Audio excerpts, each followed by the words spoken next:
What I'm about to say is not going to get me fans. But I believe truth is worth a few dislikes. By the title, some of you already guessed, yes, this is about a famous Marxist term, false consciousness. Hang on, I'm not a fan of Karl Marx. Not a communist, not a socialist. But I think we can learn a thing or two from anyone. As destructive as Marx's overall philosophy was, we've got to give credit where it's due. The man was an intellectual. And like a broken clock, he was right about one thing: false consciousness. False consciousness means you end up defending what destroys you, believing the system that exploits you is somehow your personal friend. It's when the worker becomes the spokesperson for the boss, when the oppressed voluntarily police each other, and when pride replaces awareness. We see it every single day. When coworkers mock you for leaving office on time, as if respecting your own hours is rebellion. When people say, you should be grateful you even have a job, instead of asking why that job pays so little.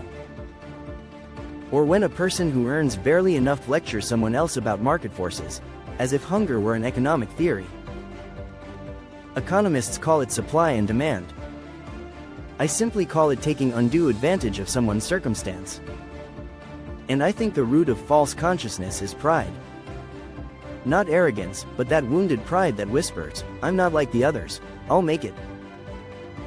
We'd rather suffer quietly than admit the system's unfair. That pride blinds us to solidarity.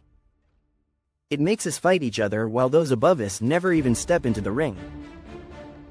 You see this pride when people online mock workers asking for better pay, and proudly type, it's just supply and demand. But the moment someone mentions collective bargaining or joining a union, that temporarily embarrassed billionaire in his smirks and says, unions make people lazy. Funny, we never say that when billionaires form lobbies. When the ownership class joins hands, spends millions to kill competition, or to bend policy in their favor, we call it strategy, networking, free market genius. But when the working or middle class even suggests joining hands to increase their bargaining power, suddenly it's chaos, inefficiency, socialism, anti-growth, pick your insult. So when they organize, it's progress. When you organize, it's trouble. That's not economics, that's conditioning. That's false consciousness in 4K. We see it when fresh graduates celebrate getting an unpaid internship and defend it as exposure. When delivery workers ride in the rain and someone rates them 4 stars because the fries were cold. When people mock unions but worship startups that call overwork passion.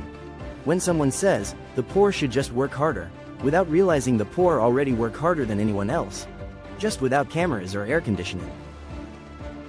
In my imagination, it's like a medieval battlefield. Soldiers giving each other a hard time for resting, while the prince they're dying for is sipping wine somewhere they'll never see, and the wine they will never taste. Today, we don't have armor, we have laptops. The battlefield is fluorescently lit. But the story's the same: you'll bleed, hustle, burn out, and they'll eat the fruit of your labor on their private megayacht, while you debate morality on social media.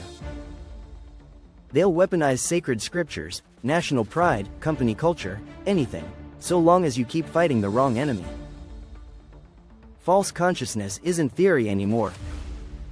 It's our daily operating system. It's when exploitation feels normal and resistance feels embarrassing. And maybe the cure isn't a revolution, maybe it's clarity. To see pride for what it is, the software of control. To realize that solidarity isn't weakness, it's defense. And to remember, you don't owe loyalty to the system that profits from your exhaustion. If that made you uncomfortable, good. That means you're still capable of feeling something real. Like, share, subscribe, and maybe, just maybe, let's stop mistaking obedience for wisdom.